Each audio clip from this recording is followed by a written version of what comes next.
Bonjour et bienvenue sur ce studio TV du salon Evolution 2020, un studio TV sur lequel on passe en revue un certain nombre de sujets sur l'utilisation de l'hydrogène. Et j'ai le plaisir d'animer ce sujet un peu particulier par rapport aux autres, puisqu'on va parler Jeux Olympiques, sous l'intitulé de 2020 à 2024, l'hydrogène dans l'ambiance olympique. Et c'est vrai que quand on parle d'hydrogène, on a souvent vite fait en ce moment de parler de Jeux Olympiques. Et pour en parler, j'ai le plaisir d'avoir avec moi Cécilia Berder. Bonjour. Bonjour. Alors vous êtes championne du monde par équipe d'escrime et membre du team Toyota, qui est exposant sur le salon Evolution et qui est représenté ici avec nous aussi par Mathieu Cusin, donc, en charge de la communication corporate chez Toyota France. Absolument, bonjour. Bonjour. Donc ensemble, on va parler Jeux Olympiques. Cécilia Berder, je sais que vous êtes en pleine préparation des Jeux Olympiques, alors non pas encore de Paris 2024, mais déjà de Tokyo 2020. Alors comment est-ce qu'on se sent quand on est athlète à quelques mois des Jeux Olympiques ? On se sent bien, on se sent concentré parce qu'on est en pleine période de sélection. Donc déjà, c'est la première étape. Avant de se projeter à Tokyo, il faut déjà réussir à qualifier notre équipe. On est à peu près une vingtaine d'équipes au niveau international à espérer se qualifier aux Jeux de Tokyo. Il n'y aura que 8 équipes qui pourront se qualifier. 8 sur 20. Exactement, 8 sur 20, ça ne fait pas une très bonne note, mais la vraie difficulté, c'est que nous, on se qualifie sur le continent européen, avec la France, évidemment. Donc c'est plus difficile, le continent est très relevé. Donc à nous d'être dans cette équipe et de faire partie de ce quota pour partir aux Jeux. Et du coup, au quotidien, ça se passe comment ? On mange Jeux Olympiques, on respire Jeux Olympiques ? On y pense évidemment beaucoup. Quand l'étape de qualification sera passée, on saura que l'équipe de France ira aux Jeux, ce sera une nouvelle course, il faudra faire partie de cette équipe. Donc évidemment, c'est une période de tension, une période de concentration, une grande période d'entraînement. Alors non, on ne pense pas matin, midi, soir, on y pense évidemment beaucoup, mais il faut avoir des petits moments de soupape où on peut aller prendre l'air, aller dans le parc floral par exemple, pour changer d'air et pour changer d'esprit. Mais après, évidemment, c'est une grande partie d'entraînement, on s'entraîne 2 fois par jour, toutes les semaines. On a 8 étapes de Coupe du Monde à travers le monde, donc on voyage pas mal aussi, mais c'est un long chemin. Cette qualification au jeu, c'est un long chemin. Et ça se passe comment alors ? C'est des compétitions régulières ? Oui, on a des Coupes du Monde, on en a 8 à l'année, et à l'issue de ces 8 étapes de Coupe du Monde, si on a réussi à qualifier, l'entraîneur dit « Ok, bravo, vous avez qualifié l'équipe, moi je veux bien elle, je veux bien elle, je veux bien elle », et on est à peu près une douzaine à prétendre à 3 places. Donc c'est une petite guerre en interne, une petite guerre voilà, où en tout cas il y a une certaine émulation pour réussir à avoir ces 3 places sur 12. Pour les Jeux, alors, qu'est-ce que ces fameux Jeux, qu'est-ce que ça a de spécifique ? Qu'est-ce que ça a de particulier ? Pourquoi c'est si important, les Jeux Olympiques ? De mon expérience, des choses que j'ai eu la chance de pouvoir voir dans ma vie, c'est la seule fois dans ma vie où j'ai eu la chance de voir toutes les cultures à côté de moi. J'ai eu la chance de voir des petits, des gros, des jaunes, des rouges, des noirs, des blancs, des métis, de toutes les couleurs, de tous les gabarits. Vous croisez une gymnaste qui pèse à peine 30 kilos et puis 2 secondes après, vous croisez un basketteur qui mesure 2,30 m. Et vous avez peu de fois l'occasion dans notre vie de voir autant de cultures, autant de disparités. Et cet univers en plus lié au sport, moi qui suis une grande amatrice de sport, c'est tout simplement la plus grande expérience que j'ai pu voir dans ma vie. Parce que je ne l'ai pas dit, mais vous avez déjà participé à des Jeux Olympiques. Oui, j'étais à Rio, j'ai terminé 5e. Ouais. C'était en quelle année ça ? C'était en 2016. C'est un bon souvenir. Ouais, c'était un bon souvenir. Ouais. Un bon souvenir. Alors du coup, vous avez déjà un peu donné la réponse, mais entre les compétitions individuelles ou les compétitions par équipe, qu'est-ce que vous préférez ? En tout cas, mon sport, il y a cette particularité de pouvoir offrir les 2 options. Le sport individuel est assez incroyable. Le sport par équipe, aujourd'hui, je le préfère parce que quand vous vous retournez, il y a une pression qui est différente. Il faut imaginer que c'est une compétition par équipe. On est 3 dans l'équipe, plus une remplaçante. Et quand vous mettez les touches, quand vous tenez votre sabre et que vous avez votre masque sur la tête, la pression elle est décuplée parce que vous avez l'avenir de 3 autres personnes derrière. Donc c'est beaucoup plus dur, c'est beaucoup plus fort. Quand vous gagnez, c'est beaucoup plus beau, c'est beaucoup plus fort, c'est beaucoup plus intense. Parce que quand vous gagnez, que vous apportez les dernières touches, vous avez tout le collectif qui est vraiment heureux parce qu'il a vraiment gagné avec vous. Et cette sensation de communion, de solidarité, pour moi, c'est aujourd'hui ce qui me fait le plus vibrer. Ça démultiplie tout d'être par équipe. C'est plus intense. Il faut imaginer que vous portez un sac à dos qui est beaucoup plus lourd. Donc, c'est pas forcément évident de le porter parce qu'il est plus lourd. Mais quand vous avez la chance de l'ouvrir, boum, c'est la surprise. Ça saute dans tous les sens et c'est plus intense. Mais en tout cas, je me régale plus là-dedans. D'accord. Et ça, vous le sentez déjà dès maintenant ou c'est... C'est ça qui est un peu, on a un côté schizophrène quand même, parce qu'aujourd'hui, on est une bonne dizaine, une douzaine à vouloir se qualifier. Il y a un côté où, oui, il faut que l'équipe de France, elle y aille. Donc, il y a un projet commun. On pense vraiment à ça tous les jours. Et il faut aussi un côté individuel où, oui, c'est à moi de gagner ma place. Et on est une douzaine pour seulement 3 places. Donc, c'est vraiment une notion d'équilibre entre, il faut que je m'entraîne parce qu'il faut que je sois performante. Et en même temps, il faut que je sois aussi forte pour le groupe. Et voilà, c'est à nous de trouver cet équilibre qui n'est pas évident, mais qui est très enrichissant.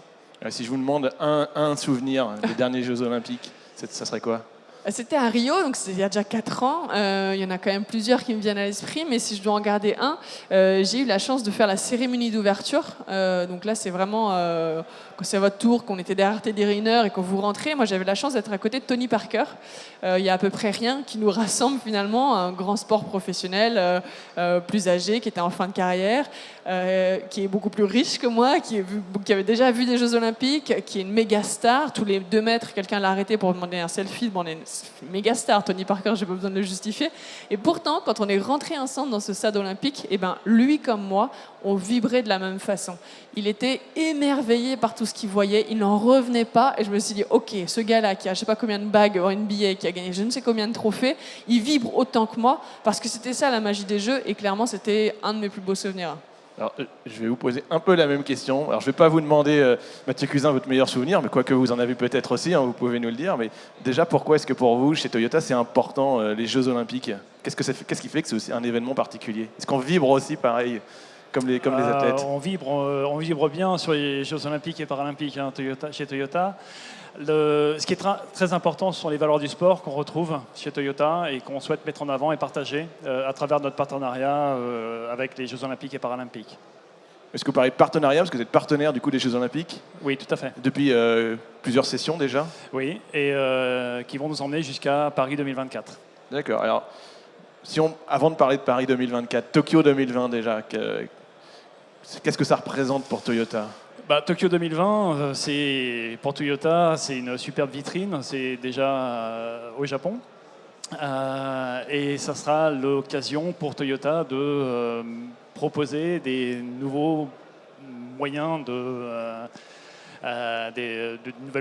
nouvelles Mobilité, solutions de mobilité. Ouais, tout à fait. Puisque le plan, c'est de mettre à la route 3700 véhicules. 700 véhicules Toyota 3700. 3700. Ouais, 3700 véhicules. Une flotte à hauteur 90% des véhicules seront électrifiés. Donc ça va de l'hybride rechargeable et l'hybride à batterie, l'électrique à batterie et évidemment le véhicule à hydrogène. Combien de véhicules à hydrogène à Tokyo? Le plan aujourd'hui, c'est de mettre à peu près 500 Mirai sur la route pendant la période des Jeux Olympiques et Paralympiques à Tokyo 2020. Et pour vous, c'est quoi? C'est un lieu qui permet de promouvoir l'innovation, des nouveaux concepts, ou plutôt des solutions qui sont au contraire déjà bien matures et qu'il faut... Dans les 3700 véhicules qu'on va proposer, il y a évidemment des véhicules qui sont à la gamme de Toyota, qui sont connus au catalogue. Il y a des véhicules innovants qui sont aussi au catalogue, la Mirai, qu'on commercialise aujourd'hui. Mais il y a aussi des nouvelles solutions de mobilité, surtout pour proposer des mobilités pour tous. C'est vraiment la mobilité pour tous, c'est un peu le leitmotiv. C'est l'idée de Toyota, c'est qu'avec la possibilité de bouger, tout devient possible. Et il y a beaucoup d'efforts qui ont été fournis par Toyota pour proposer des solutions de mobilité aux personnes en situation de handicap, en chaise roulante, etc., pour leur permettre de profiter, comme tout le monde, des Jeux Olympiques et Paralympiques. Et c'est vrai qu'au village, on ne s'en rend pas forcément compte. Quand j'ai eu la chance d'aller aux Jeux, au village olympique, il y a des distances qui sont parfois impossibles. On peut avoir une vingtaine de minutes de marche entre notre logement et le petit déjeuner. Alors, 20 minutes de marche, c'est rien. Mais quand vous le faites à l'aller, au retour, au midi, au soir, et que finalement ça vous fait quasiment 3 heures de marche, et que vous vous entraînez et que vous avez le stress à gérer, oui, c'est mobilité réduite, ça peut vraiment être une astuce. Et autre chose, on n'y pense pas forcément, mais pendant les Jeux paralympiques à Rio, il y avait un raccourci. Si on coupait un terrain avec 3 marches, puis un petit pont-levis, et nous on gagnait une quinzaine de minutes par jour de marche. C'était pas négligeable, sauf que les handisports, ils pouvaient pas passer par là, parce qu'il y avait 3 marches, puis un pont-levis, donc ils pouvaient pas passer par là. Et moi, j'y avais pas pensé. Sauf qu'arrivés aux Jeux paralympiques, ils ont dit ouais, les gars, mais nous, on fait plus d'une demi-heure de détour pour réussir à aller au petit déjeuner. Et ça peut être une vraie solution qui peut être apportée à tous les athlètes. Il y a tout un travail qui a été fait par les équipes Toyota, justement, par rapport aux expériences passées que tu viens d'expliquer, Cécilia. Quelles solutions on pouvait apporter, quoi. Ça donne quoi, par exemple? C'est vraiment des solutions adaptées pour permettre à ces gens-là, aux gens en difficulté, en situation de handicap, de pouvoir se mouvoir. Il y a une solution dont je n'ai pas parlé, c'est le véhicule autonome. Tu parlais de navette, donc là aussi, c'est des solutions sur lesquelles Toyota se positionne.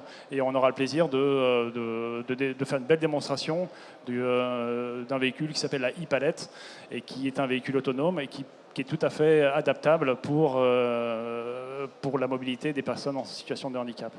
Alors, un petit mot peut-être aussi sur la mobilité hydrogène. C'est une solution d'actualité pour aujourd'hui ou plutôt pour demain ?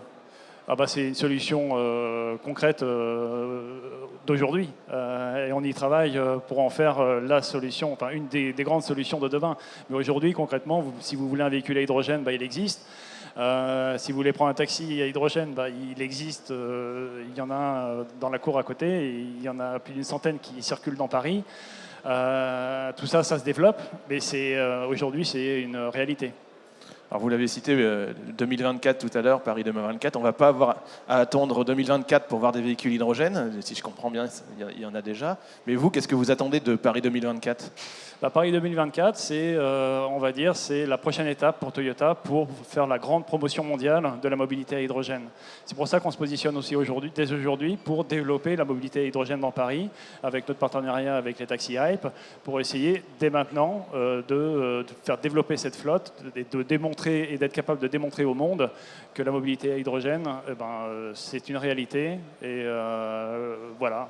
Et vous travaillez déjà sur Paris 2024, sur ce que vous allez proposer ? Et là, c'est tout à fait... on a toujours en ligne de mire Paris 2024. C'est se dire, ce qu'on fait aujourd'hui, ça sert la mobilité à hydrogène et pour qu'on soit prêt pour Paris 2024. Donc il y aura beaucoup de mobilité hydrogène à Paris en 2024 ? C'est notre ambition en tout cas. Alors Cécilia, je sais que vous n'êtes pas encore à Tokyo 2020. Mais est-ce que vous pensez quand même dans un coin de la tête déjà à Paris 2024 ? Évidemment, j'y pense parce que je suis une fada de sport, donc dans tous les cas, Paris 2024, je m'y investirai d'une façon ou d'une autre, ce ne serait qu'en spectatrice ou en tant que sportive. La première fois que j'ai été aux Jeux, c'était en 2008, c'était à Pékin, et j'étais loin de ma famille, j'avais 17 ans, et je suis arrivée dans cette salle olympique et j'ai ressenti une telle atmosphère, quasiment une atmosphère de vie ou de mort, c'est-à-dire que l'athlète avait soit la chance de gagner et continuer à survivre, soit il perdait et c'était quasiment une mort. Alors le mot mort, il est un peu agressif, mais c'était cette sensation assez unique qu'on trouve qu'aux Jeux, parce que c'est tous les 4 ans, cette rareté est assez folle. Et quand je suis arrivée là, j'ai qu'un rêve, c'est que mes parents, mes frères, mes sœurs, mes neveux, nièces, mes grands-parents, mes amis, mes voisins, mes oncles, mes tantes, bref, tous puissent voir les Jeux Olympiques. Et rien de mieux que, oui, arriver à Paris 2024. Est-ce que j'y serai en tant qu'athlète ? Je ne sais pas. Aujourd'hui, je ne sais pas. Le sport est fait de tellement d'aléas. Tant que ma tête, tant que mon corps et tant que mes coachs veulent un peu de moi, c'est possible, mais je suis incapable de répondre pour l'instant. Mais en tout cas, je suis très fière que ça arrive en France parce qu'il y aura vraiment de quoi s'amuser. Vous avez déjà vécu une grande compétition au-delà des JO en France ? Si, j'ai fait les Grands Palais, c'était les championnats du monde au Grand Palais en 2010. C'était de la magie, il faut imaginer le Grand Palais, si tout le monde a la chance de le connaître, avec cette grande verrière au-dessus de la tête. C'était simplement féerique. En plus, vous avez la chance d'avoir vos proches qui sont chez vous, vous avez la chance d'avoir un public qui est pour vous. Vous faites 3 mètres, vous avez l'impression d'être une rockstar parce que vous avez simplement un Sauvet de France dans le dos. Vous êtes soutenu, il y a une vraie émulation. C'était une de mes premières médailles en grand championnat en plus que j'avais fait par équipe. Et puis tout le monde chante la Marseillaise. Enfin, voilà, quand on a un côté un peu patriote, ça fait vraiment du bien d'être à domicile. Alors, chez Toyota, qu'est-ce que ça vous inspire, le parcours des sportifs que vous côtoyez dans votre métier à vous, pour développer votre activité ? Est-ce que vous tirez des leçons un peu de vos c'est la rencontres avec les persévérance, sportifs ? la pugnacité et l'envie, le dépassement de soi. Une fois de plus, on retrouve les valeurs des Jeux Olympiques. On a une grande campagne mondiale autour des Jeux Olympiques qui s'appelle Start Your Impossible. Donc, le traduire en français, c'est dépassement de soi, aller au-delà de nos capacités. Et c'est ce que nous démontrent tous les jours les athlètes. Et c'est une grande inspiration pour Toyota. Et inversement, j'ai envie de vous poser la question inverse. Est-ce que côtoyer des acteurs de la mobilité, de l'hydrogène ou de la mobilité en général, je ne sais pas, quel message vous leur transmettriez, quel conseil ?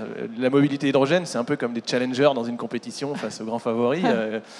Quel conseil vous donneriez? Ouais, il y a deux choses déjà dans la question. La première, c'est vrai qu'avoir intégré l'équipe Toyota, ça a été un vrai enrichissement personnel parce qu'au sein de cette équipe de sportifs, il y a 10 handisports, 10 valides, 10 femmes, 10 hommes, 10 sports olympiques d'été, 10 sports olympiques d'hiver.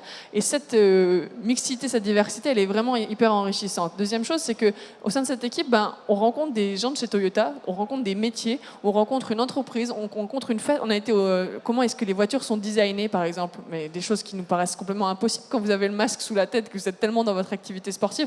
C'est tout simplement une ouverture d'esprit déjà que Toyota nous a permis de voir un petit pied entre la porte, comment ça se passe dans le milieu extérieur. Après, sur la question de l'hydrogène, je ne suis pas ingénieur, je ne suis pas motoriste, donc je ne sais pas quel conseil je pourrais donner.